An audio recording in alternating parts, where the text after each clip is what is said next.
तो पहले क्वेश्चन की बात करें दोस्तों, तो मानव शरीर में किस अंग में शोथ के कारण हेपेटाइटिस होता है। चार ऑप्शन है आपके पास, बताना है कि मानव शरीर के किस अंग में शोथ के कारण हेपेटाइटिस होता है। तो इसका राइट आंसर हो जाएगा दोस्तों ऑप्शन नंबर सी, यानी जो यकृत होता है, लीवर। मानव शरीर में लीवर में शोथ के कारण हेपेटाइटिस होता है। चलिए अगला क्वेश्चन देख लेते हैं। बीसीजी टीके किस रोग के विरोध में लगाए जाते हैं, यानी बीसीजी का जो टीका लगाया जाता है वो किस रोग को रोकने के लिए लगाया जाता है। तो इसका राइट आंसर हो जाएगा दोस्तों ऑप्शन नंबर बी, यानी क्षय रोग। बीसीजी के अगर फुल फॉर्म की बात करें तो बैसिलस कैलेमिटी ग्यूरिन है। यह एक प्रतिरक्षीय टीका है जो तपेदिक या टीबी की रोकथाम के लिए लगाया जाता है। चलिए अगला क्वेश्चन देख लेते हैं दोस्तों। विटामिन ई की कमी से निर्मित रोग है, यानी विटामिन ई की कमी से कौन सा रोग हो जाता है। तो इसका राइट आंसर हो जाएगा ऑप्शन नंबर सी, यानी जनन क्षमता में कमी। विटामिन ई जिसे हम प्रजनन विटामिन भी कहते हैं, इसकी कमी से प्रजनन क्षमता में कमी हो जाती है। इसके उपचार हेतु विटामिन ई युक्त आहार लेना चाहिए। चलिए अगला क्वेश्चन देख लेते हैं। विटामिन ए की कमी से क्या होता है। अभी ई बताए थे, अब ए की कमी से आपको बताना है। ये सब सारे जो क्वेश्चन है मोस्ट इंपॉर्टेंट है दोस्तों, इसे जरूर देख लीजिएगा। विटामिन ए की कमी से कौन सा रोग होता है। तो इसका राइट आंसर हो जाएगा दोस्तों ऑप्शन नंबर बी, यानी रतौंधी। विटामिन ए की कमी से रतौंधी रोग हो जाता है। इससे ग्रसित व्यक्ति को दिन में तो स्पष्ट दिखाई देता है किंतु रात में दिखाई नहीं देता है। चलिए अगला क्वेश्चन देखते हैं। मनुष्य की आँखों की स्वास्थ्य क्रियाशीलता कौन सा विटामिन बढ़ाता है। वेरी वेरी मोस्ट इंपॉर्टेंट ये क्वेश्चन है दोस्तों, मैक्सिमम बार ये रिपीट हुआ है। आपको बताना है कि जो मनुष्य की आँखों की स्वस्थ क्रियाशीलता है कौन सा विटामिन बढ़ाता है। तो इसका राइट आंसर हो जाएगा दोस्तों ऑप्शन नंबर डी, यानी विटामिन ए। विटामिन ए जो कि मनुष्यों की आँखों की स्वस्थ क्रियाशीलता को बढ़ाता है। विटामिन ए की जो रासायनिक नाम है वो दोस्तों हो जाएगा रेटिनॉल। और विटामिन ए की कमी से कौन सा रोग होता है, तो रतौंधी नामक रोग हो जाता है। दोस्तों आपके अपकमिंग एग्जाम्स के लिए जीके एंड साइंस के बहुत ही इंपॉर्टेंट ई बुक्स मैं आपके लिए लेके आ रहा हूं दोस्तों। इसमें जीके के टॉपिक वाइज, जी हाँ दोस्तों, आप पूरा topic wise GK and strategy cover कर सकते हैं। 70 ज्यादा टॉपिक मैंने कवर किए, इससे बाहर आपका नहीं जाने वाला है, सब कुछ इसमें कवर हो जाएगा ऑल इन वन दोस्तों, इसलिए मैंने इसका नाम रखा है। एक सिंगल ई बुक से आप सारे के सारे, आपको इधर उधर कहीं भी भटकना नहीं है। सिंगल ई बुक में सारे के सारे टॉपिक डाल दिए गए। बहुत मेहनत दोस्तों मैंने इसे बनाया है, आप इसे ले सकते हैं, डिस्क्रिप्शन बॉक्स में लिंक है। और निश्चित तौर पे आपको सब कुछ यहाँ से रिवीजन करना है एंड कवर करना है, तो इस ई बुक का लिंक डिस्क्रिप्शन बॉक्स में मिल जाएगा। एंड सेकंड दोस्तों है आपका साइंस का 1000 क्वेश्चन, जो निश्चित तौर पे आपके परीक्षा में पूछे जाएंगे। और ऐसे प्रश्न जो बार बार आपके परीक्षा में पूछे गए जीव विज्ञान, रसायन विज्ञान और भौतिक विज्ञान से, जो कि कंप्लीट डिटेल के साथ है। आप सारे प्रश्न डिटेल के साथ देख सकते हैं। तो ये दोनों ई बुक बहुत ही ज्यादा इंपॉर्टेंट, निश्चित तौर पे आपको लेना चाहिए। ये वाला बुक दोस्तों 35,000 से ज्यादा स्टूडेंट ले चुके हैं। अगर आपने अभी तक नहीं लिया है तो फटाफट ले लीजिए। सभी ई बुक्स का लिंक डिस्क्रिप्शन बॉक्स मैंने दे दिया है। और आने वाले एग्जामिनेशन में कंप्लीट प्रिपरेशन कीजिए दोस्तों, निश्चित तौर पर आपको बहुत फायदा होगा, क्योंकि इसमें बहुत मेहनत किया है मैंने। किडनी की समस्या के रोगियों के अपोहन की प्रक्रिया में कौन से तत्व का प्रयोग सम्मिलित है। चार ऑप्शन है आपके पास, बताना है कि जो किडनी की समस्या के रोगियों के अपोहन की प्रक्रिया में कौन से तत्व का प्रयोग सम्मिलित है। तो इसका राइट आंसर हो जाएगा दोस्तों ऑप्शन नंबर ए, यानी विसरण। किडनी की जो समस्या के रोगियों को अपोहन, जिसे हम डायलिसिस भी कहते हैं, की प्रक्रिया में विसरण का प्रयोग सम्मिलित है। अगला क्वेश्चन देख लेते हैं। निम्नलिखित में से कौन सी बीमारी टीकाकरण द्वारा नियंत्रित नहीं की जा सकती है। चार ऑप्शन है आपके पास, बताना है कि कौन सी बीमारी है जिसे टीकाकरण द्वारा नियंत्रित नहीं किया जा सकता है। इसका राइट आंसर हो जाएगा दोस्तों ऑप्शन नंबर सी, यानी डायबिटीज। डायबिटीज या मधुमेह रोग को टीकाकरण के द्वारा नहीं रोका जा सकता है। यह रोग इंसुलिन नामक हार्मोन के अल्प स्त्रावण से होता है। इस रोग में रक्त में ग्लूकोज की मात्रा बढ़ जाती है। अगला क्वेश्चन देखते हैं दोस्तों। रिकेट्स है एक बीमारी। चार ऑप्शन है आपके पास, बताना है कि इनमें से रिकेट्स कौन सी बीमारी में को कहते हैं। इसका राइट आंसर हो जाएगा ऑप्शन नंबर बी, यानी हड्डियों की। जो रिकेट्स की बात करें दोस्तों, तो ये हड्डियों की एक बीमारी है। इसे बच्चों का सूखा रोग भी कहा जाता है। यह बीमारी विटामिन डी की कमी से होता है। चलिए अगला क्वेश्चन देख लेते हैं। दूर दृष्टि से पीड़ित व्यक्ति की स्पष्ट दृष्टि की न्यूनतम दूरी है। चार ऑप्शन है आपके पास, बताना है कि जो दूर दृष्टि से पीड़ित व्यक्ति की स्पष्ट दृष्टि की न्यूनतम दूरी कितनी है। तो इसका राइट आंसर हो जाएगा ऑप्शन नंबर सी, यानी 25 सेमी से अधिक। दूरदृष्टि दोष में व्यक्ति को दूर की वस्तुएं स्पष्ट दिखाई देती हैं किंतु निकट की वस्तुएं स्पष्ट नहीं दिखाई देती हैं। इस दोष से पीड़ित व्यक्ति की स्पष्ट दृष्टि की न्यूनतम दूरी 25 सेमी या इससे अधिक होती है। अगला क्वेश्चन देख लेते हैं। दोस्तों यदि आप एसएससी की कंप्लीट प्रिपरेशन करना चाहते हैं दोस्तों, अनअकैडमी के टॉप बैचेज आ चुके हैं टॉप एजुकेटर के साथ, जिससे आप कंप्लीट प्रिपरेशन कर सकते हैं। अपकमिंग सीएचएसएल की दोस्तों एक बैच स्टार्ट हो चुकी है 4 मई से। इस बैच के थ्रू आप सीजीएल एंड सीएचएसएल अपकमिंग 2022-23 की कंप्लीट प्रिपरेशन कर सकते हैं। इसी तरह दोस्तों बहुत सारे बैच लाइक सफलता बैच सीजीएल सीएचएसएल के लिए है, आपके लिए ऑल एग्जाम जो ऑल बैच जनरल स्टडीज के लिए देखिए एसएससी एग्जामिनेशन के लिए 4 मई से स्टार्ट हुई है। बहुत सारे ऐसे बैचेज हैं सीपीयू के लिए, कह लीजिए स्टेनोग्राफर के लिए, फाइनल पंच एसएससी एमटीएस के लिए जो कि आपका जुलाई महीने में होने वाला है, 6 मई से स्टार्ट होने वाला। इन सभी को आप एक्सेस कर सकते हैं अनअकैडमी प्लस। और अनअकैडमी प्लस में जब आएंगे दोस्तों तो यहाँ पे रेज हैंड का भी फीचर है, इसके माध्यम से आप डायरेक्ट एजुकेटर से बात कर सकते हैं कभी भी क्लास के दौरान। और दोस्तों यहाँ पे आस्क का डाउट फीचर भी इनेबल हो जाएगा जब प्लस में आएंगे। आप कभी भी दोस्तों 3 डाउट एक साथ सेंड कर सकते हैं और आपको उसका सोल्यूशन दे दिया जाएगा। ये सभी चीजें दोस्तों आप अनअकैडमी प्लस के माध्यम से ले सकते हैं। और दोस्तों उसमें भी आपको 10% का डिस्काउंट मिल जाएगा अगर आप कोड इस्तेमाल करेंगे OJ10। एक साथ OJ10 लगाएंगे तो आपको 10% का डिस्काउंट मिल जाएगा। तो फटाफट दोस्तों अनअकैडमी प्लस सब्सक्रिप्शन ले लीजिए और अपने प्रिपरेशन को कंप्लीट कीजिए। किसके इलाज में कीमोथेरेपी उपयोग किया जाता है? आपको बताना है कि कीमोथेरेपी का प्रयोग किसके इलाज में किया जाता है। इसका राइट आंसर हो जाएगा ऑप्शन नंबर ए यानी कैंसर। कीमोथेरेपी का उपयोग कैंसर के इलाज के लिए किया जाता है। अगला क्वेश्चन देख लेते हैं। दूषित जल जनित रोग नहीं है, ध्यान दीजिएगा, दूषित जल जनित रोग इनमें से कौन नहीं है? तो इसका राइट आंसर हो जाएगा दोस्तों ऑप्शन नंबर डी यानी फ्लोराइसिस। फ्लोराइसिस जो कि दूषित जल जनित रोग नहीं है। अगला क्वेश्चन देख लेते हैं। निम्नांकित में कौन सा जल संक्रामक रोग है? आपको अब बताना है कि इनमें से कौन सा रोग जल संक्रामक रोग है। इसका राइट आंसर हो जाएगा दोस्तों ऑप्शन नंबर ए हैजा। हैजा जल संक्रामक तथा चेचक संसर्जक रोग है। हैजा जीवाणु जनित तथा चेचक वायरस जनित रोग है। अगला क्वेश्चन देख लेते हैं। कौन सा रोग पानी के माध्यम से फैलता है? मोस्ट इंपॉर्टेंट है, आपको बताना है कि इनमें से कौन सा रोग पानी के माध्यम से फैलता है। तो इसका भी राइट आंसर हो जाएगा दोस्तों ऑप्शन नंबर डी यानी हैजा ही। हैजा रोग जो कि दूषित पानी के माध्यम से होता है। रोगी की प्लीहा और आंत योजनी ग्रंथियां बढ़ जाती है।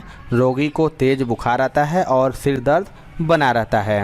अगला क्वेश्चन देख लेते हैं। स्पॉन्डिलाइटिस बीमारी निम्नलिखित में से किसे प्रभावित करती है? 4 ऑप्शन है, आपके पास बताना है कि जो स्पॉन्डिलाइटिस बीमारी होती है वह किसे प्रभावित करती है। इसका राइट आंसर हो जाएगा ऑप्शन नंबर सी यानी मेरुदंड को। स्पॉन्डिलाइटिस से मेरुदंड प्रभावित होता है। इस बीमारी में रोगी ज़्यादा देर बैठ नहीं पाता है। मेरुदंड की हड्डियों के जोड़ कमज़ोर हो जाते हैं। चलिए अगला क्वेश्चन देखते हैं दोस्तों। मायोपिया से क्या तात्पर्य है? मोस्ट इंपॉर्टेंट दोस्तों, आपको बताना है इनमें से कि मायोपिया से क्या तात्पर्य है। इसका राइट आंसर हो जाएगा दोस्तों ऑप्शन नंबर बी यानी निकट दृष्टि। मायोपिया को निकट दृष्टि दोष कहते हैं। इस दोष से ग्रस्त व्यक्ति को निकट की वस्तुएं दिखाई देती हैं किंतु दूर की वस्तुएं स्पष्ट नहीं दिखाई देती है। इस दोष के निवारण के लिए अवतल लेंस का प्रयोग किया जाता है। चलिए अगला क्वेश्चन देखते हैं दोस्तों। मानव नेत्र के दूरदृष्टि दोष को यह भी कहा जाता है। इनमें से बताना है कि जो मानव नेत्र का दूरदृष्टि दोष होता है उसे और क्या कहा जाता है। तो इसका राइट आंसर हो जाएगा ऑप्शन नंबर डी यानी हाइपरमेट्रोपिया। मानव नेत्र में दूरदृष्टि दोषों को हाइपरमेट्रोपिया कहा जाता है। इस दोष की बात करें तो दूर की वस्तुएं स्पष्ट दिखाई देती है किंतु निकट की स्पष्ट नहीं दिखाई देती हैं। इस दोष को उत्तल लेंस की सहायता से दूर किया जाता है। चलिए अगला क्वेश्चन देख लेते हैं। शरीर में निम्नलिखित में से किसकी अधिकता से हृदयाघात होता है? 4 ऑप्शन है, आपके पास बताना है कि जो शरीर में किसकी अधिकता से हृदयाघात होता है। तो इसका राइट आंसर हो जाएगा दोस्तों ऑप्शन नंबर बी यानी कोलेस्ट्रॉल। शरीर में कोलेस्ट्रॉल की अधिकता से हृदय की धमनियों में रक्त प्रवाह में बाधा पड़ती है तथा हृदयाघात हो जाता है। चलिए अगला क्वेश्चन देख लेते हैं दोस्तों। क्षय रोग मानव शरीर के किस भाग को प्रभावित करता है? आपको बताना है जो क्षय रोग होता है वो मानव शरीर के किस भाग को प्रभावित करता है। इसका राइट आंसर हो जाएगा दोस्तों ऑप्शन नंबर ए यानी फेफड़े को। क्षय रोग मानव शरीर के फेफड़े को प्रभावित करता है। यह रोग माइकोबैक्टीरियम ट्यूबरकुलोसिस नामक जीवाणु से होता है। अगला क्वेश्चन देखते हैं, फाइलेरिया रोग किससे उत्पन्न होता है?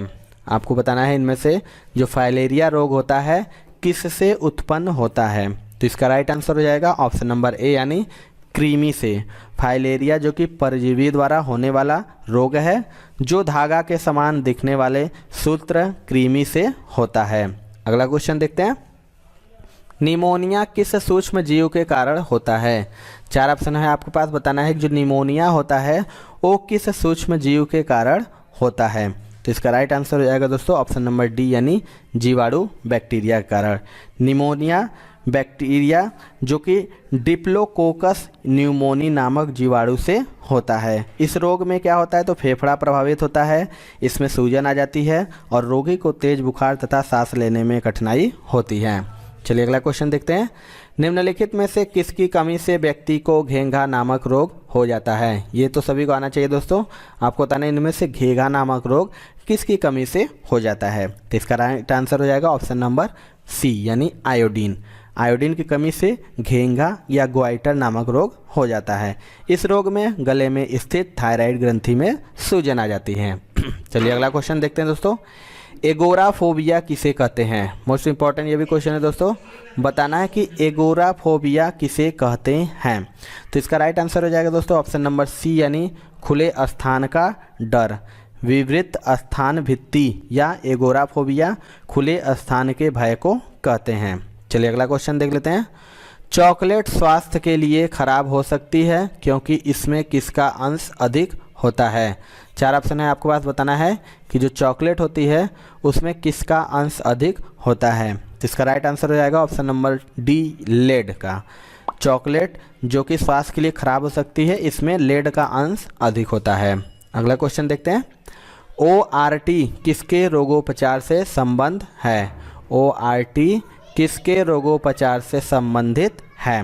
तो इसका राइट आंसर हो जाएगा ऑप्शन नंबर डी यानी अतिसार। ORT जिसे ओरल रिहाइड्रेशन थेरेपी कहते हैं, अतिसार रोगोपचार से संबंध है। लास्ट क्वेश्चन देखते हैं दोस्तों, प्रदूषण जल पीने के पश्चात आप भली भांति किन लक्षणों का विकास करेंगे? प्रदूषित जल पीने से कौन सी बीमारी होने का चांस होता है? तो इसका राइट आंसर हो जाएगा ऑप्शन नंबर बी टाइफाइड। प्रदूषित जल में जैविक प्रदूषण विशेषकर हानिकारक जीवाणुओं तथा विषाणुओं की उपस्थिति से पीलिया, टाइफाइड, हैजा तथा एंटेराइटिस जैसे रोग होने की आशंका रहती है।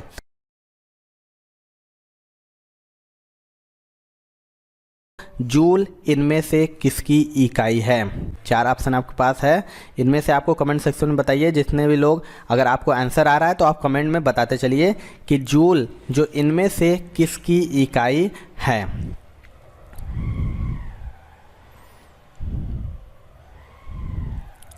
तो इसका राइट आंसर की बात करें दोस्तों तो इसका राइट आंसर हो जाएगा ऑप्शन नंबर ए यानी ऊर्जा की। जूल जो है ऊर्जा की इकाई है। अगर हम जबकि बात करें अगर बल की दोस्तों तो बल की इसकी इकाई है तो न्यूटन की है। दबाव की बात करें, दाब की इकाई क्या है तो दाब की जो इकाई हो जाती है वो हो जाती है न्यूटन प्रति मीटर स्क्वायर।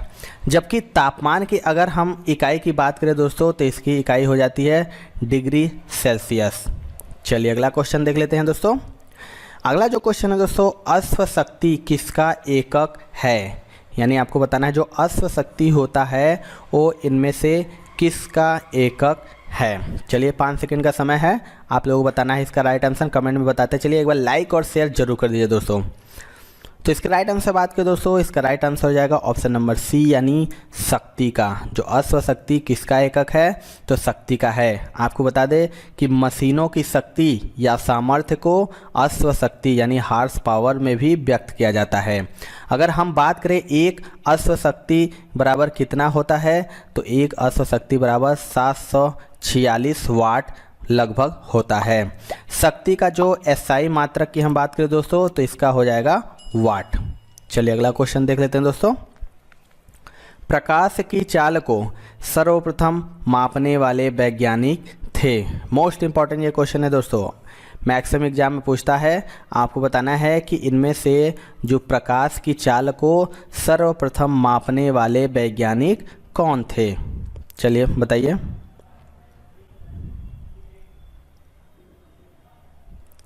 तो इसका राइट आंसर बात करें दोस्तों, तो इसका राइट आंसर हो जाएगा ऑप्शन नंबर ए, यानी रोमर थे। जो प्रकाश की चाल को सर्वप्रथम अगर मापने वाले वैज्ञानिक पूछता है कौन थे, तो वो रोमर थे। रोमर ने दोस्तों कब किया था, तो 17वीं शताब्दी में प्रकाश की चाल को मापा था। इसको भी आप याद रखिएगा, इंपॉर्टेंट पॉइंट मैं इसका हर क्वेश्चन का आपको बताता चलूँगा दोस्तों। तो चलिए अगला क्वेश्चन देख लेते हैं दोस्तों।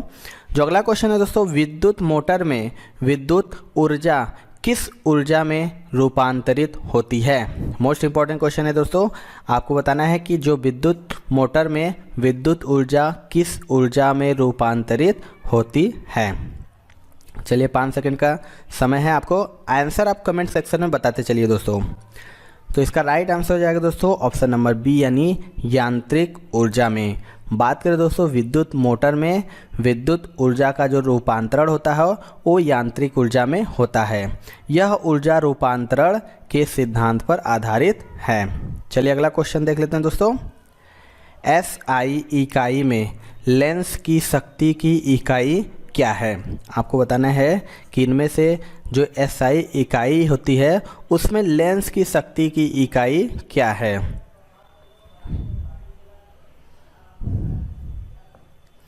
इसके राइट आंसर बात करें दोस्तों, तो इसका राइट आंसर हो जाएगा ऑप्शन नंबर बी, यानी डायोप्टर। जो एसआई पद्धति होती है उसमें लेंस की जो शक्ति का मात्रक होता है वो डायोप्टर होता है।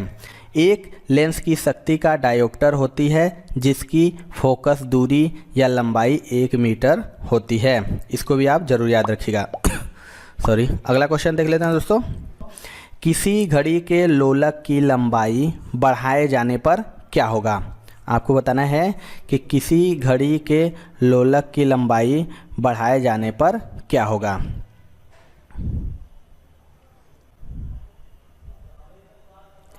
राइट आंसर बात करें दोस्तों, तो इसका राइट आंसर हो जाएगा ऑप्शन नंबर ए, यानी अवधि बढ़ती है व घड़ी पीछे हो जाती है। किसी घड़ी के लोलक की लंबाई बढ़ाए जाने पर उसकी अवधि बढ़ती है, क्योंकि टी जो होता है और अल्फ़ा अंडर रूट एल और घड़ी सुस्त हो जाने के कारण पीछे हो जाती है। चलिए दोस्तों अगला क्वेश्चन देख लेते हैं। सरल लोलक का आवर्तकाल दोगुना हो जाएगा यदि। 4 ऑप्शन है आपके पास, बताना है कि जो सरल लोलक का आवर्तकाल दोगुना हो जाए यदि।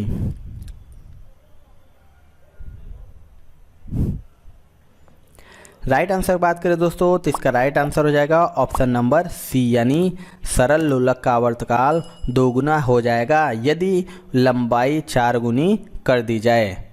चलिए अगला क्वेश्चन देख लेते हैं दोस्तों। 1 सेकेंड पेंडुलम का समय आवर्तकाल कितना होता है। आपको बताना है कि जो 1 सेकेंड पेंडुलम का समय आवर्तकाल होता है वो इनमें से कितना होता है।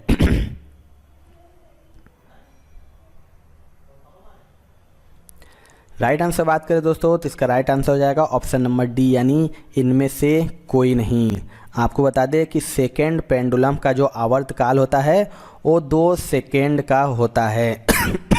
सॉरी, 1 सेकेंड का समय एक दिशा में जाने तथा पुनः 1 सेकेंड प्रारंभिक स्थिति में आने के लिए होता है।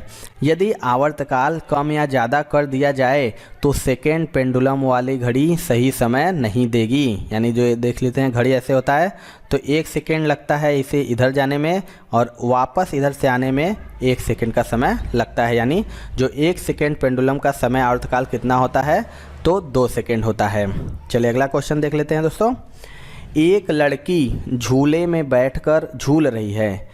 यदि लड़की एकाएक खड़ी हो जाए तो दोलन काल क्या होगा। आपको बताना है कि एक लड़की झूले में बैठकर झूल रही है, यदि लड़की एकाएक खड़ी हो जाए तो दोलन काल क्या होगा। तो इसका राइट आंसर बात करें दोस्तों, इसका राइट आंसर हो जाएगा ऑप्शन नंबर ए, यानी कम हो जाएगा। अगर एक लड़की झूले में बैठकर झूल रही है, यदि उस लड़की एकाएक खड़ी हो जाए तो दोलन काल कम हो जाएगा। इसका जो फॉर्मूला होता है दोस्तों, तो सरल आवर्त गति में आवर्तकाल t बराबर हो जाता है 2 पाई अंडर रूट L बटे G। इसमें हो जाता है इसीलिए t हो जाएगा अंडर रूट L। अतः लड़की के खड़े होने पर झूले की जो प्रभावी लंबाई है कम हो जाएगी और उसका दोलन काल भी कम हो जाएगा। चलिए दोस्तों अगला क्वेश्चन देख लेते हैं। दोस्तों आप लोग लाइक और शेयर नहीं कर रहे हैं, इसीलिए बहुत लोग जुड़ नहीं पा रहे हैं। एक बार आपसे रिक्वेस्ट है कि एक बार दबा के लाइक और शेयर जरूर कर दीजिए दोस्तों। तो अगला क्वेश्चन देख लेते हैं दोस्तों। घड़ी में चाबी देने पर कौन सी ऊर्जा संग्रहित होती है? मोस्ट इंपॉर्टेंट क्वेश्चन है दोस्तों। आपको बताना है कि जो घड़ी होती है उसमें चाबी देने पर कौन सी ऊर्जा संग्रहित होती है।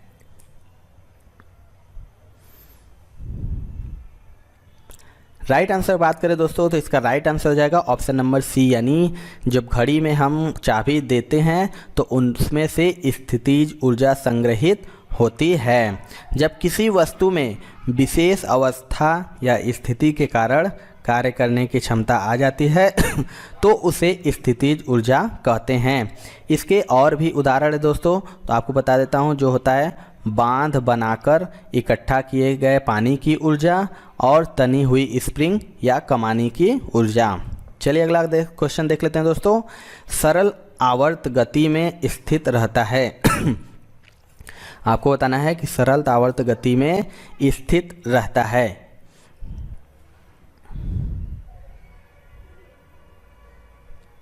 राइट आंसर की बात करें दोस्तों, तो इसका राइट आंसर हो जाएगा ऑप्शन नंबर सी, यानी सरल आवर्त गति में क्या स्थित रहता है, तो आवर्तकाल। आपको बता दें जो सरल आवर्त गति में वस्तु एक निश्चित बिंदु के दोनों तरफ एक समान रूप से गति करती है, इसीलिए ही इस गति में आवर्तकाल, आवृत्ति तथा आयाम स्थिर रहता है। चलिए अगला क्वेश्चन देख लेते हैं दोस्तों। जब एक कण रैखिक सरल आवर्त गति में रहता है उसके गतिज ऊर्जा अधिकतम होती है। 4 ऑप्शन है आपके पास, इनमें से बताना है कि इसका राइट आंसर क्या होगा। राइट आंसर की बात करें दोस्तों, तो इसका राइट आंसर हो जाएगा ऑप्शन नंबर बी, यानी माध्य स्थिति पर। जब कोई कण रैखिक सरल आवर्त गति में रहता है तो माध्य स्थिति पर उसकी गतिज ऊर्जा अधिकतम होती है, जबकि अन्यंत बिंदुओं पर वह शून्य होती है तथा स्थितिज ऊर्जा महत्तम होती है। माध्य स्थिति पर स्थितिज ऊर्जा शून्य हो जाती है। चलिए अगला क्वेश्चन देख लेते हैं दोस्तों। किसी रॉकेट को पृथ्वी से पलायन के लिए न्यूनतम कितनी गति दी जाती है? मोस्ट इंपॉर्टेंट ये क्वेश्चन है दोस्तों।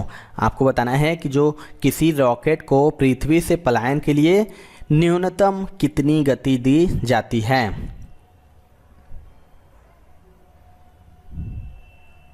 राइट आंसर की बात करें दोस्तों, इसका राइट आंसर हो जाएगा ऑप्शन नंबर सी, यानी 11.2 किमी प्रति सेकेंड।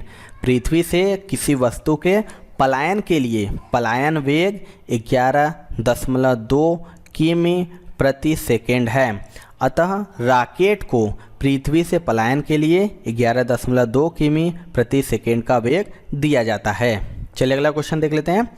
किसी कक्षा से अलग उपग्रहों का छोटा हिस्सा अलग होता है तो क्या होगा? आपको बताना है कि किसी कक्षा से अलग उपग्रहों का जो छोटा हिस्सा होता है वो अलग होता है तो क्या होगा।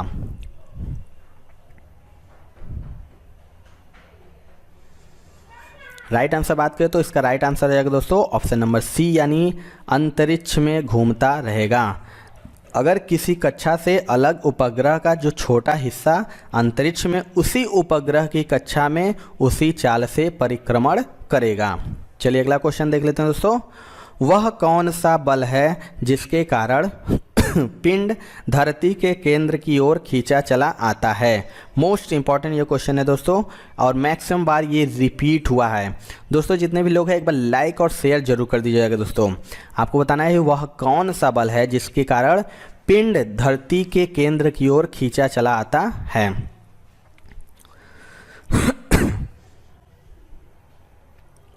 राइट आंसर बात करें दोस्तों, इसका राइट आंसर हो जाएगा ऑप्शन नंबर ए यानी गुरुत्वाकर्षण यानी ग्रेविटी। गुरुत्वाकर्षण ही बल के अधीन कोई पिंड धरती के केंद्र की ओर खींचा चलाता है। और गुरुत्वाकर्षण बल की खोज की अगर हम बात करें दोस्तों तो सर्वप्रथम वो प्रसिद्ध वैज्ञानिक थे sir Isaac Newton. Sir Isaac Newton के द्वारा ही गुरुत्वाकर्षण बल की खोज सर्वप्रथम की गई थी। न्यूटन ने इससे संबंधित एक नियम भी प्रतिपादित किया था। चलिए अगला क्वेश्चन देख लेते हैं दोस्तों। स्प्रिंग को अपने सामान्य लंबाई पर वापस लौटने के लिए लगने वाले बल को कहते हैं। आपको बताना है कि जो स्प्रिंग होता है अपने सामान्य लंबाई पर वापस लौटने के लिए लगने वाले बल को क्या कहते हैं। राइट आंसर बात करें दोस्तों, इसका राइट आंसर हो जाएगा ऑप्शन नंबर डी यानी प्रत्यास्थ प्रत्यानयन बल। स्प्रिंग जो होता है उसको अपनी सामान्य लंबाई पर वापस लौटने के लिए जो लगने वाला बल होता है उसे प्रत्यास्थ प्रत्यानयन बल कहते हैं। किसी वस्तु के पदार्थ का वह गुण है जिसके कारण वस्तु किसी विरूपक बल के द्वारा उत्पन्न आकार अथवा आकृति के परिवर्तन का विरोध करती है, और जैसे ही विरूपक बल हटा लिया जाता है तो वह वस्तु अपनी पूर्व अवस्था को प्राप्त कर लेती है। चलिए दोस्तों अगला क्वेश्चन देख लेते हैं। एक समान समतल आंगन पर सीधी रेखा में एक बक्से को खिसकाने के लिए घर्षण के विपरीत किए गए कार्य की मात्रा अधिकांशतया किस पर निर्भर करती है। आपको बताना है इसका राइट आंसर क्या होगा। राइट आंसर हो जाएगा दोस्तों ऑप्शन नंबर बी यानी बक्से को खिसकाने की दूरी पर। सामान्यतः जो कार्य होता है बल एवं विस्थापन का गुणनफल होता है। यह स्थिति संरक्षी बलों की स्थिति में सत्य है। असंरक्षी बलों की स्थिति में यह किया गया कार्य वस्तु द्वारा तय किए गए पथ पर निर्भर करता है, न कि विस्थापन पर। चलिए अगला क्वेश्चन देख लेते हैं दोस्तों। यदि किसी चल वस्तु पर लगने वाले सभी बलों का योग शून्य हो तो यह वस्तु, चार ऑप्शन है आपके पास, बताना है कि यदि किसी चल वस्तु पर लगने वाले सभी बलों का योग शून्य हो तो यह वस्तु।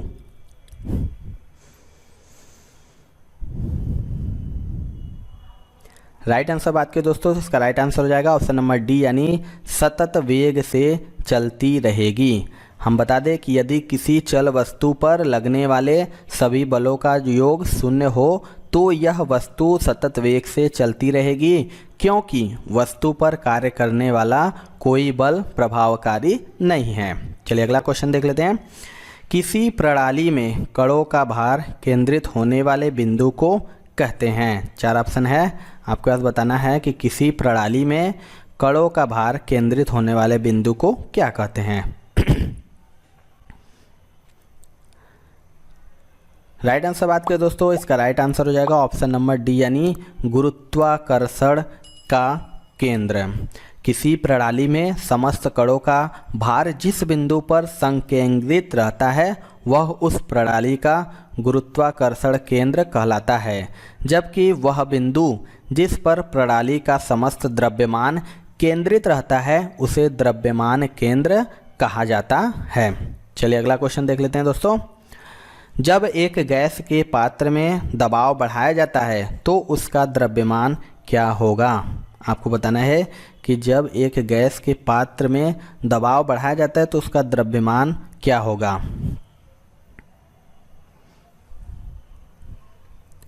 राइट आंसर हो जाएगा दोस्तों ऑप्शन नंबर डी यानी स्थिर रहेगा। यानी किसी द्रव्य का द्रव्यमान स्थान और परिस्थिति सापेक्ष नहीं होता है, वह सदैव अपरिवर्तित रहता है। चलिए अगला क्वेश्चन देखते हैं दोस्तों।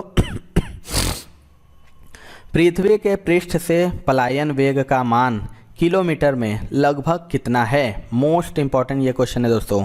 आपको बताना है कि पृथ्वी के पृष्ठ से पलायन वेग का मान कितना है।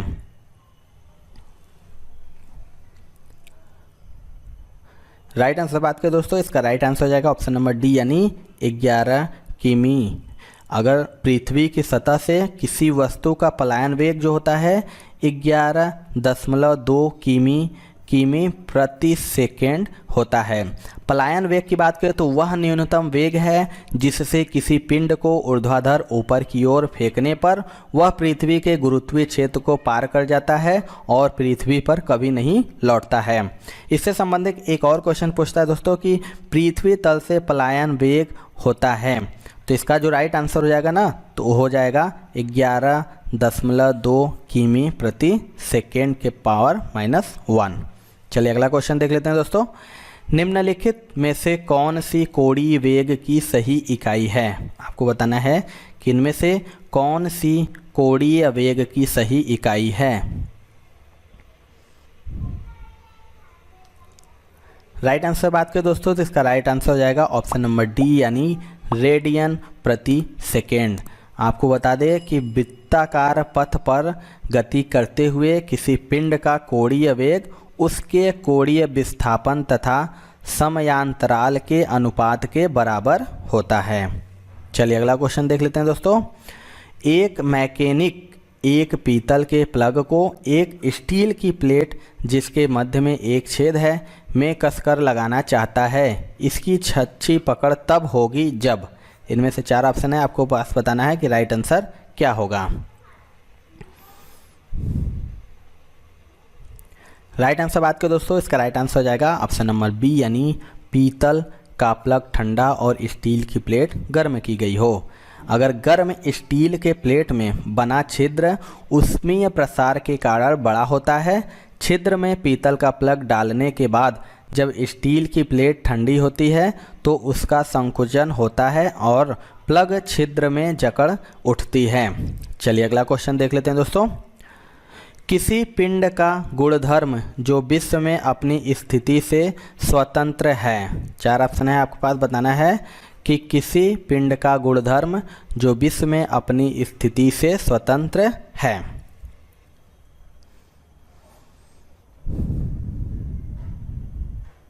राइट आंसर की बात की दोस्तों, इसका राइट आंसर हो जाएगा ऑप्शन नंबर डी यानी संहति मास। किसी पिंड की जो मास स्थान निक्षेपण होता है, किसी भी स्थान पर उसके मान में कोई परिवर्तन नहीं होता है, जबकि घनत्व, भार और आयतन परिवर्तनीय होते हैं।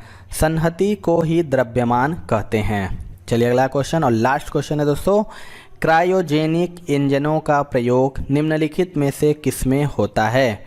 मोस्ट इंपॉर्टेंट क्वेश्चन है ये दोस्तों। आपको बताना है कि जो क्रायोजेनिक इंजन का प्रयोग किसमें होता है। राइट आंसर बात करें दोस्तों, इसका राइट आंसर हो जाएगा ऑप्शन नंबर डी यानी रॉकेट प्रौद्योगिकी में।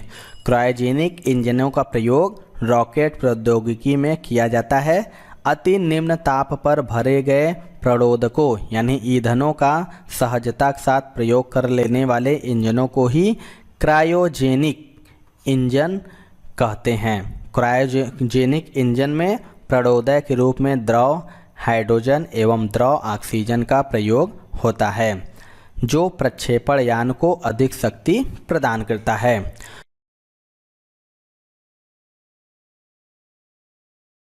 कौन सा अवयव जलने में सहायता प्रदान करता है? 4 ऑप्शन है आपके पास, बताना है इसमें से कौन सा अवयव है जो जलने में सहायता प्रदान करता है। ये मोस्ट इंपॉर्टेंट क्वेश्चन है दोस्तों। राइट आंसर हो जाएगा दोस्तों ऑप्शन नंबर डी यानी ऑक्सीजन। ऑक्सीजन की बात करें तो यह एक ऐसी गैस है दोस्तों जो जलने में सहायक है। कोई भी ज्वलनशील पदार्थ ऑक्सीजन की अनुपस्थिति में नहीं जल सकता है। अगला क्वेश्चन देखते हैं। अल्कोहल में क्या निहित है? आपको बताना है इनमें से अल्कोहल में क्या निहित होता है। तो इसका राइट आंसर हो जाएगा दोस्तों ऑप्शन नंबर बी यानी कार्बन, हाइड्रोजन और ऑक्सीजन। अगर अल्कोहल का जो सामान्य सूत्र की हम बात करें दोस्तों तो होता है CnH2n+1OH। ये अल्कोहल का सामान्य सूत्र होता है। तो इसके द्वारा हम देख सकते हैं कि अल्कोहल में दोस्तों कार्बन भी होता है, हाइड्रोजन भी होता है और ऑक्सीजन के भी तत्व होते हैं। चलिए अगला क्वेश्चन देख लेते हैं दोस्तों। एनटीपी पर किसी गैस के 1 मोल का आयतन होता है? चार ऑप्शन है, आपके पास बताना है कि एनटीपी पर किसी गैस के 1 मोल का आयतन कितना होता है। तो इसका राइट आंसर हो जाएगा दोस्तों ऑप्शन नंबर सी यानी 22.4 लीटर। एनटीपी जो कि आवोगाद्रो के नियम के अनुसार हम देखेंगे तो एनटीपी पर प्रत्येक गैसों के 1 मोल का आयतन 22.4 लीटर होता है, अर्थात प्रत्येक गैस के 22.4 लीटर का भार उसके ग्राम अणु के भार के बराबर होता है। अगले क्वेश्चन देखते हैं दोस्तों। एक गैस का रुद्धोष्म दबाव के दौरान उसका तापक्रम, चार ऑप्शन है आपके पास, बताना है कि एक गैस का जो रुद्धोष्म होता है दबाव के दौरान उसका तापक्रम क्या होता है। तो इसका राइट आंसर हो जाएगा ऑप्शन नंबर डी यानी बढ़ता है। जब हम किसी निकाय में परिवर्तन इस प्रकार होता है कि पूरी प्रक्रिया में निकाय तथा बाह्य वातावरण के बीच ऊष्मा का आदान प्रदान नहीं होता है तो इस प्रक्रम को रुद्धोष्म प्रक्रम कहते हैं। अगला क्वेश्चन है दोस्तों, कार्बन मोनोऑक्साइड की अभिक्रिया 300 डिग्री सेल्सियस पर H2 से कराने पर इनमें से क्या बनती है? आपको बताएं जो कार्बन मोनोऑक्साइड की अभिक्रिया होती है वो 300 डिग्री सेल्सियस पर H2 से कराने पर क्या बनती है? तो इसका राइट आंसर हो जाएगा दोस्तों ऑप्शन नंबर बी यानी मेथेन बन जाता है। कार्बन मोनोऑक्साइड की अभिक्रिया हाइड्रोजन यानी H2 के साथ इस तरह से हम करा सकते हैं। देखिए फार्मूला है दोस्तों CO+3H2। तो इसका जब अभिक्रिया कराएंगे Ni+C 300 डिग्री सेल्सियस पर तो ये हो जाएगा CH4H2O। चलिए अगला क्वेश्चन देख लेते हैं दोस्तों। विद्युत बल्ब में कौन सी गैस प्रयुक्त होती है? मोस्ट इम्पॉर्टेंट क्वेश्चन है दोस्तों। आपको बताना है कि विद्युत बल्ब में कौन सी गैस प्रयुक्त होती है। राइट आंसर बात करें दोस्तों तो इसका राइट आंसर हो जाएगा ऑप्शन नंबर ए यानी नाइट्रोजन। विद्युत बल्ब में दोस्तों टंगस्टन नामक धातु का तंतु लगा होता है जिसको वाष्पन से बचाने के लिए इसमें नाइट्रोजन या आर्गन, दो गैस होता है, नाइट्रोजन और आर्गन जैसी अक्रिय गैस भरा जाता है। चलिए अगला क्वेश्चन देखते हैं। वेल्डिंग उद्योग में निम्नलिखित में से क्या प्रयोग होता है? Most important, very very important भी इसे कह सकते हैं दोस्तों, एंड मोस्ट एग्जाम में ये रिपीट हुआ है क्वेश्चन। आपको बताना है कि वेल्डिंग उद्योग में निम्नलिखित में से क्या प्रयोग होता है। तो इसका राइट आंसर हो जाएगा दोस्तों ऑप्शन नंबर सी यानी एसीटिलीन। आपको बता दें कि जो एसिटिलीन का प्रयोग होता है वो वेल्डिंग उद्योग में होता है क्योंकि ऑक्सीजन के साथ जलाने पर इसकी लौ का जो ताप होता है लगभग 4000 डिग्री सेल्सियस तक हो जाता है। चलिए अगला क्वेश्चन देख लेते हैं दोस्तों। कौन सी गैस सिगरेट लाइटर से निकलती है? ये भी मोस्ट इम्पॉर्टेंट है, मैक्सिमम एग्जाम में ये रिपीट होता है क्वेश्चन। आपको बताना है कि इनमें से कौन सी गैस है जो लाइटर से निकलती है। तो इसका राइट आंसर हो जाएगा ऑप्शन नंबर ए यानी ब्यूटेन। वह सिगरेट के लाइटर में LPG गैस भरी जाती है जिसमें ब्यूटेन की मात्रा अधिकतम होती है दोस्तों। अगला क्वेश्चन देखते हैं। अक्रिय गैस परमाणुओं के सबसे बाहरी कक्ष में कितने इलेक्ट्रॉन होते हैं? आपको बताना है जो अक्रिय गैस होता है उसके परमाणु के सबसे बाहरी कक्ष में कितने इलेक्ट्रॉन होते हैं। तो इसका राइट आंसर हो जाएगा ऑप्शन नंबर सी यानी 8। आपको बता दें हीलियम को छोड़कर शेष सभी अक्रिय गैसों की बाहरी कक्षा में 8 इलेक्ट्रॉन होते हैं, अर्थात इन तत्वों के परमाणुओं में उपस्थित सभी उपकोष पूर्णतया भरे होते हैं, इसी कारण ये तत्व अभिक्रियाशील होते हैं। चलिए अगला क्वेश्चन देख लेते हैं दोस्तों। निम्न में से कौन सी अक्रिय गैस नहीं है? आपको बताना है कि इनमें से कौन सी गैस अक्रिय नहीं है। तो इसका राइट आंसर हो जाएगा ऑप्शन नंबर ए यानी ब्रोमीन। प्रकृति में 6 अक्रिय गैस हैं दोस्तों। कौन कौन से हैं जिन्हें आवर्त सारणी में शून्य वर्ग में रखते हैं? तो आपको बता दें कौन कौन से हैं। तो हीलियम हो गया, नियॉन हो गया, आर्गन हो गया, क्रिप्टॉन हो गया, जेनॉन हो गया और रेडॉन।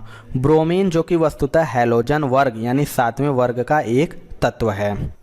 अगला क्वेश्चन की बात करें दोस्तों, तो निम्नलिखित में से कौन सी आदर्श गैस नहीं है। मोस्ट इंपॉर्टेंट ये भी क्वेश्चन है दोस्तों, आपको बताना है इनमें से कौन सी गैस आदर्श गैस नहीं है।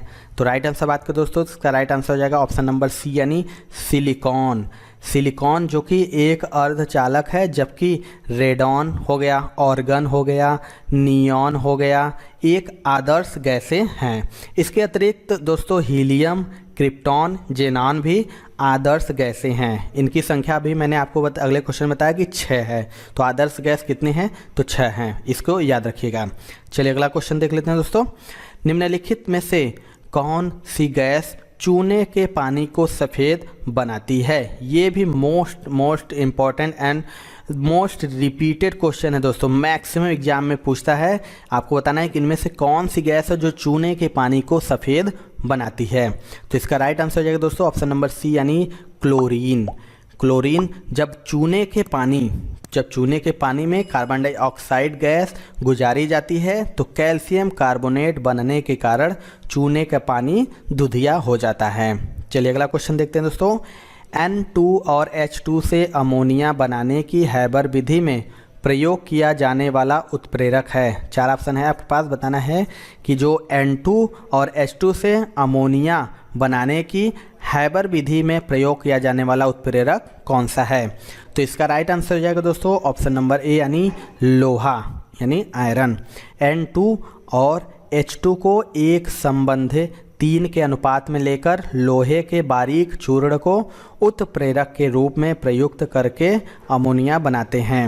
हैबर विधि द्वारा अमोनिया के औद्योगिक पैमाने पर उत्पादन करने में उत्प्रेरक के रूप में लौह ऑक्साइड एवं मोलिब्डेनम का प्रयोग किया जाता है। चलिए अगला क्वेश्चन देखते हैं। 2 ऐसे वाष्पशील द्रवों जिनके क्वथनांकों में बहुत अधिक अंतर नहीं होता के मिश्रण को पृथक किया जाता है। 4 ऑप्शन है आपके पास, बताना है कि ऐसे 2 ऐसे वाष्पशील द्रव जिनके क्वथनांकों में बहुत अंतर नहीं होता के मिश्रण को पृथक यानी अलग किया जा सकता है। तो इसका राइट आंसर होगा ऑप्शन नंबर बी यानी प्रभाजी आसवन के द्वारा। आपको बता दें प्रभाजी आसवन द्वारा उन मिश्रित द्रवों को पृथक करते हैं जिनके क्वथनांकों में अंतर बहुत कम होता है। अगला क्वेश्चन देख लेते हैं दोस्तों। वनस्पति घी निम्न में से किससे बनाया जाता है। 4 ऑप्शन आपके पास है, बताना है कि जो वनस्पति घी होता है वो कैसे बनाया जाता है। तो इसका राइट आंसर हो जाएगा दोस्तों ऑप्शन नंबर बी यानी हाइड्रोजन के द्वारा। ऐसे वनस्पति तेल जो जमते नहीं, उन्हें जमाने के लिए निकिल उत्प्रेरक की उपस्थिति में हाइड्रोजन गैस प्रवाहित की जाती है। इस अभिक्रिया को हाइड्रोजनीकरण कहते हैं। अगला क्वेश्चन देख लेते हैं दोस्तों। वायुयान के टायरों में भरने में किस गैस का प्रयोग किया जाता है। ये भी मोस्ट इम्पॉर्टेंट क्वेश्चन है कि जो वायुयान का टायर होता है उसमें किस गैस का प्रयोग किया जाता है। तो राइट आंसर बात करें दोस्तों, तो इसका राइट आंसर हो जाएगा ऑप्शन नंबर ए यानी नाइट्रोजन। वर्तमान समय में वायुयानों के टायरों में जो गैस भरने के लिए नाइट्रोजन का प्रयोग किया जाता है। नाइट्रोजन जो कि एक अक्रिय गैस है जो टायरों के घर्षण के बावजूद उन्हें ठंडा रखने, उनकी बेहतर सुरक्षा, ऑक्सीकरण से रक्षा कर ईंधन अर्थ प्रबंधन को बेहतर करता है। चलिए अगला क्वेश्चन देख लेते हैं दोस्तों। जब एक हवा भरा हुआ टायर फटता है तब निकलने वाली हवा। 4 ऑप्शन है आपके पास, बताना है कि जब एक भरा हुआ टायर फट जाता है तब निकलने वाली हवा कैसी होती है। ये भी मोस्ट इम्पॉर्टेंट क्वेश्चन है दोस्तों। तो इसका राइट आंसर हो जाएगा ऑप्शन नंबर डी यानी ठंडी हो जाएगी। जब हवा भरा हुआ टायर फट जाता है तब उसमें अचानक फैलाव होता है। इस अचानक फैलाव के कारण हवा बाहर से ऊष्मा नहीं पाती है और इस प्रसार के लिए आवश्यक ऊर्जा अपनी आंतरिक ऊर्जा से ही प्राप्त करती है, जिससे उसकी आंतरिक ऊर्जा घट जाती है और उसका ताप गिर जाता है, अर्थात वह ठंडी हो जाती है। अगला क्वेश्चन देख लेते हैं दोस्तों। ग्रीन हाउस प्रभाव में पृथ्वी के वातावरण का गर्म होना किसके कारण से होता है। 4 ऑप्शन है आपके पास, बताना है जो ग्रीन हाउस प्रभाव में पृथ्वी के वातावरण का गर्म होना किसके कारणों से होता है। राइट आंसर हो जाएगा ऑप्शन नंबर ए यानी इंफ्रारेड किरणें। जो इंफ्रारेड किरणें होती है अपनी ऊष्मीय प्रभाव के लिए ही मुख्यतः जानी जाती हैं। इनके कारण ही पृथ्वी का वातावरण गर्म होता है। कार्बन डाइऑक्साइड गैस लघु तरंग दैर्ध्य की इंफ्रारेड को पृथ्वी पर आने देती हैं, परंतु पृथ्वी से जाने वाली दीर्घ तरंग दैर्ध्य की इंफ्रारेड किरणों को अवशोषित कर लेती है, जिससे पृथ्वी का वातावरण गर्म होता है और ग्रीन हाउस प्रभाव को उत्पन्न करता है। चलिए अगला क्वेश्चन देख लेते हैं दोस्तों। ग्रीन हाउस प्रभाव के लिए उत्तरदायी है, ये भी very important question and most repeated question है दोस्तों। मैक्सिमम एग्जाम में क्वेश्चन पूछता है कि ग्रीन हाउस प्रभाव के लिए उत्तरदायी गैस कौन सी है। 4 ऑप्शन है आपके पास, बताना है इनमें से इसका राइट आंसर क्या होगा। तो इसका राइट आंसर हो जाएगा दोस्तों ऑप्शन नंबर ए यानी कार्बन डाइऑक्साइड। वायुमंडल में स्थित कुछ प्रमुख गैसें लघु तरंग दैर्ध्य वाली सौर विकिरणों को पृथ्वी के धरातल तक आने देती हैं, परंतु पृथ्वी से निकलने वाली दीर्घ तरंगी विकिरणों को अवशोषित कर लेती है। इस कारण वायुमंडल पृथ्वी के औसत तापमान को 35 डिग्री सेल्सियस के आसपास बनाए रखना है। इस घटना को ही हरित गृह प्रभाव कहते हैं। अगला क्वेश्चन देख लेते हैं दोस्तों। गैस के विसरण की दर इनमें से क्या होगा। जो गैस का विसरण की दर इनमें से क्या होगा। तो इसका राइट आंसर हो जाएगा ऑप्शन नंबर डी यानी अणु भार के वर्गमूल के व्युत्क्रमानुपाती होती है। आपको बता दें कि किसी गैस की विसरण की दर उसके अणु भार के वर्गमूल के व्युत्क्रमानुपाती होती है। अगला क्वेश्चन देख लेते हैं दोस्तों। सोडा वाटर बनाने के लिए कौन सी गैस प्रयोग की जाती है। ये भी most important and most repeated question है दोस्तों। आपको बताना है इनमें से कौन सी गैस सोडा वाटर बनाने में प्रयोग की जाती है। तो इसका राइट आंसर हो जाएगा दोस्तों ऑप्शन नंबर सी यानी CO2। इसको बनाने में CO2 गैस का प्रयोग किया जाता है। सोडा वाटर के बनाने की विधि सर्वप्रथम जोसेफ प्रिस्टले ने खोजी थी। जल के साथ कार्बन डाइऑक्साइड जब मिल जाती है तो उसको सोडा वाटर कहते हैं। अगला क्वेश्चन देखते हैं दोस्तों। अश्रु गैस का रासायनिक नाम क्या है। आपको बताना है इनमें से जो अश्रु गैस होता है उसका रासायनिक नाम क्या है। तो इसका राइट आंसर हो जाएगा दोस्तों ऑप्शन नंबर बी यानी क्लोरोएसीटोफिनोन अश्रु गैस का रासायनिक नाम है। यह गैस आँख की ऊपरी सतह पर उपस्थित लैक्रिमल ग्रंथियों को उत्तेजित कर अश्रु का बहाव तेज कर देती है। यह दंगों के दौरान व्यक्तियों को तितर बितर करने में भी प्रयुक्त किया जाता है। चलिए अगला क्वेश्चन देखते हैं दोस्तों। निम्न में से एक परमाणविक गैस है। 4 में से आपको बताना है इनमें से कौन एक परमाणविक गैस है। तो इसका राइट आंसर हो जाएगा ऑप्शन नंबर डी यानी हीलियम, जो कि एक परमाणविक गैस है। हीलियम जो कि एक रंगहीन, गंधहीन, स्वादहीन, अक्रिय और एक परमाणविक गैस है। अगला क्वेश्चन देख लेते हैं दोस्तों। क्लोरोफार्म बनाने के लिए निम्नलिखित में से क्या उपयोग में लाया जाता है। 4 ऑप्शन आपके पास बताना है इनमें से किसका उपयोग क्लोरोफार्म बनाने में किया जाता है। तो इसका राइट आंसर हो जाएगा ऑप्शन नंबर बी यानी मेथेन। क्लोरोफार्म जिसका फार्मूला होता है CHCl3 क्लोरीन और क्लोरोमीथेन या मीथेन के साथ 400 से 500 डिग्री सेल्सियस गर्म करके बनाया जाता है।